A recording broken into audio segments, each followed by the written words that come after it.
What do you do when your ex isn't ready for a relationship yet? That's what we're going to be talking about in this video. But first, my name is Clay with modernlove.life, where we help you get the great, loving relationship that you're looking for without having to play mind games, without having to play hard to get, and without having to pretend to be someone or something that you are not, because you deserve to be loved for the unique, amazing, and wonderful person that you are. And if you agree with me, do me a favor by smashing that thumbs up button for the YouTube algorithm. It does help us out. It helps tell YouTube that they should show my videos to more people that might enjoy them. It tells them that this is a pretty nice channel. So your thumbs up do help. Also, you might want to subscribe if you're new to the channel as well too, so you can get updates and posts, notifications when we upload new videos. I have to remember all the lingo for each social media platform. But yeah, go ahead and do that. Also, if you're not already, you might want to get on our email newsletter. There's a link for it down in the description box right below this video. We send you some tips, advice, and strategies on how to connect better with your ex, how to get that relationship going. And we also give you this nice little report when you sign up that helps to kind of pull apart a lot of the misconceptions, myths, sacred cows that you may have heard from other YouTube channels out there. So anyway, all that's down below. So in this video, we are going to be talking about when your ex says they aren't ready for a relationship. Now, what exactly does this mean? What do you do? And usually what's going on here is that your ex has this sort of heightened level of expectation. If you are familiar with maybe me from some of the other videos I've done, or if you're maybe in one of our courses, you may know this as being relationship focused. You might think that it's actually a good thing if your ex is relationship focused. Hey, it means they're thinking about us being in a relationship. But it's not necessarily a good thing if there isn't a strong enough emotional foundation between the two of you.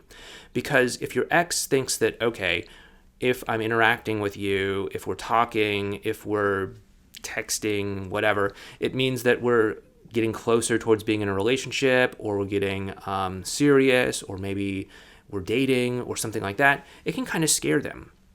They might start to ask themselves, well, why are we getting together? Why are we talking? Why are we texting?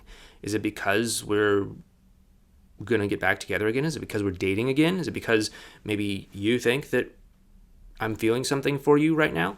And the thing is that they're not necessarily not feeling anything for you. It's just that they don't have enough of that emotional foundation built up. And so what happens when you put someone on the spot and there isn't a lot of emotional foundation beneath them to make a choice one way or the other, they're likely going to choose to stay exactly where they are right now, which is probably broken up with you. And so that's what we call the law of consistency. People tend to act consistently with the choices they have made before in the past. And so they broke up with you. They're probably going to stay broken up with you until that emotional foundation gets built up a little bit higher. Now, bear with me, because this will all come into focus.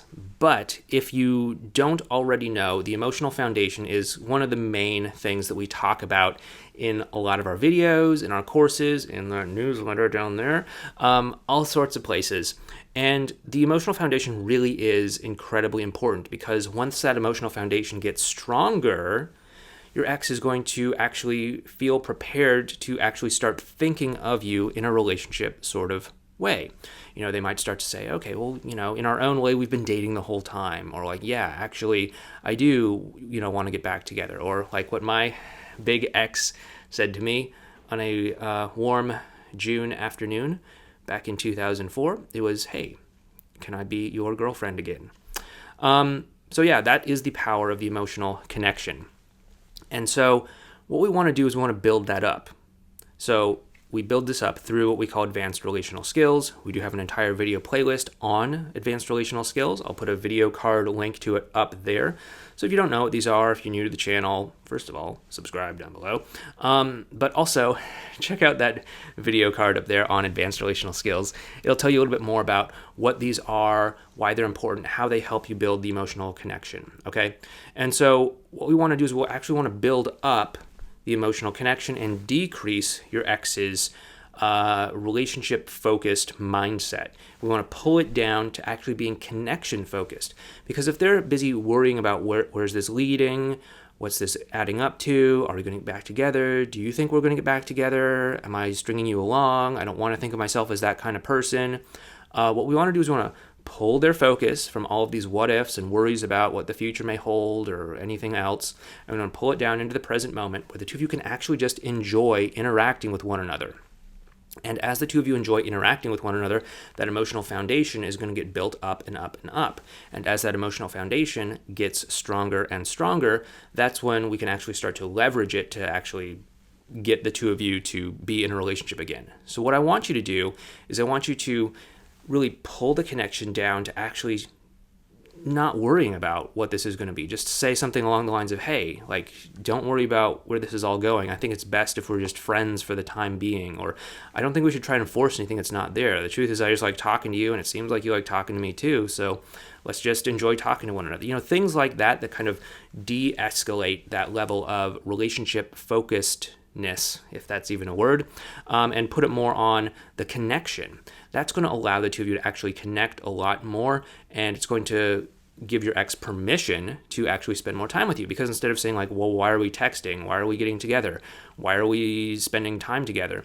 They're going to have an answer preloaded in their mind, which is, oh, we're doing it because we're friends. Oh, we're doing it because we like talking to one another. Oh, okay, I don't have to worry about that because we're just taking it slow. We're just taking it one day at a time, or whatever it is that you agree to with them.